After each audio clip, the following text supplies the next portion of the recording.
آج آپ کی ملاقات کروانے آیا ہوں ملتان کی ایک باہمت خاتون منزہ ہاشمی صاحبہ سے. انہیں کینسر ہو جاتا ہے 4 سٹیج اور ٹائپ وائلڈ کا، جو کہ انتہائی زیادہ خطرناک سٹیج ہے. پاکستان میں اب تک یہ صرف 2 سے 3 لوگوں کو ہوا ہے، ان میں میڈم منزہ ہاشمی بھی ہے. اللہ پاک نے انہیں ایک نئی زندگی دی ہے. جو کہ مینسولیشن پیریڈ سے پہلے ہوتے ہیں تو وہ انٹرنل وین ڈیم پھٹ گئی تھی، وہ آپ کے لیے ڈینجرس بن جاتا ہے، وہ زہر بن جاتا ہے.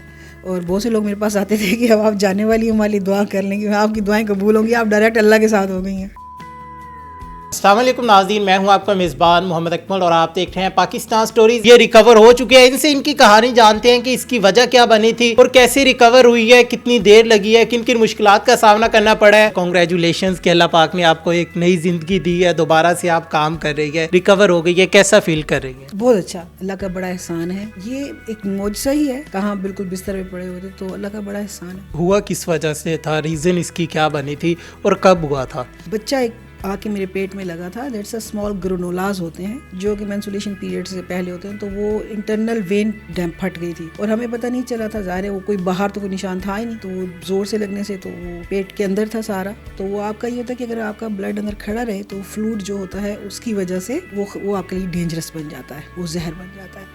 تو جو کہ 72 گھنٹے کے بعد ہم گئے تھے، تو ہم جب بخار بہت تیز ہوا تو الٹرا ساؤنڈ والا ہوا یہی ملتان میں ہی میں، پھر وہ بن چکا تھا اور پھر اس کو ڈاکٹر مسعود حراج نے سرجری کی. یہاں پہ بہت اچھے سرجن ہیں. بس اس کے بعد اس وقت تو نہیں آیا کہ یہ کینسر ہے، لیکن کیونکہ سرجن سمجھدار تھے، ان کو آئیڈیا ہو گیا کہ جو صورتحال ہے یہ ان فیوچر جو ہے یہ کینسر کی طرف نہ چلا جائے. لیکن چونکہ اس طرح کے کینسر مائنر بن بھی جاتے ہیں تو وہ بڑے اس کے علاج کے ساتھ ٹھیک ہو جاتے ہیں. لیکن اس میں ہارڈ لگ یہ چلی کہ جو میرا کینسر ٹائپ تھا وہ بہت خطرناک. اچھا، اس میں بہت ریئر ہیں، ویری ریئر پیشنٹ ہوتے ہیں، پاکستان میں بھی ہیں صحیح، اور ان کا علاج بھی چل رہا ہے. انشاءاللہ وہ صحت یاب بھی ہوں گے.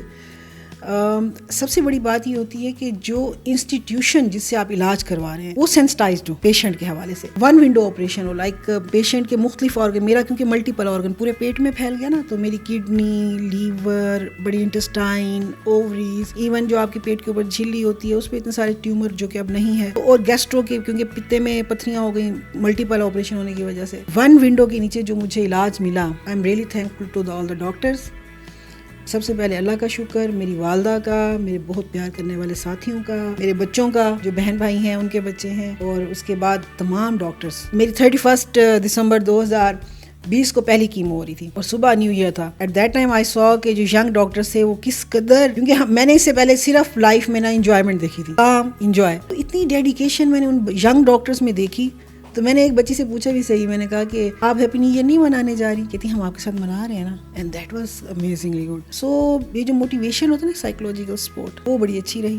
اللہ کا بڑا احسان ہے. مجھے یہ بتائیے گا کہ ملتان سے ڈاکٹرز نے کہا کہ آپ کو یہاں سے شفٹ کر دیا جائے گا شوکت خانم یا آغا خان میں، تو آپ وہاں پہ گئی، وہاں پہ ایڈمٹ کیسے ہوئی؟ کیونکہ بڑی مشکل سے پیشنٹ لیتے ہیں. جی اچھا، میں آپ کو تھوڑا سا بتاؤں، جو میری اسٹیج تھی نا اس میں کیمو بڑی ہارڈ تھی، اور ہمارے یہاں پر جو شوکت خانم یا آغا خان جیسے جو ہاسپٹل، اور سب سے پہلے نمبر تو میں شوکت خانم ہی کہوں گی کہ درس ریسرچ انسٹیٹیوٹ ایز ویل. اور سب سے بڑی بات ہے کہ وہ ایک ہی چھت کے نیچے تمام آپ کو چیزیں مل جاتی ہیں، لائک وہاں پہ تمام اینکولوجی کے ڈاکٹر ایک جگہ موجود ہے. تو ہمارے جو یہاں ڈاکٹر مسعود سرجن صاحب ہیں، انہوں نے کہا کہ آپ کا جو یہ اتنا بڑا میس نکلا ہے پیٹ میں سے اور بڑی جلدی بڑھ گیا ہے، تو میں آپ کو سجیسٹ یہ کروں گا کہ آپ شوکت خانہ میں اپلائی کریں. اینڈ ہم نے ان کو اپلائی کیا. لیتے تو نہیں ہیں وہ، لیکن اس وقت چونکہ میری ایج جو تھی دیٹ واز 39، تو کم ایج ہونے کی وجہ سے اور تھوڑا ہمت والا پیشنٹ ہونے کی وجہ سے دے کنسیڈرڈ می کہ ہم یہ علاج وہ کریں. اینڈ انہوں نے سچی بات یہ ہے کہ شاید میرے کیس پہ، مجھے ایسے لگتا ہے، وہاں پہ شاید ہر پیشنٹ کو ایسے لگتا ہوگا، میرے کیس پہ ڈاکٹر اس قدر تندہی سے آپس میں میٹنگز کرتے تھے. ان کا سنکرونائز سسٹم ہے، لائک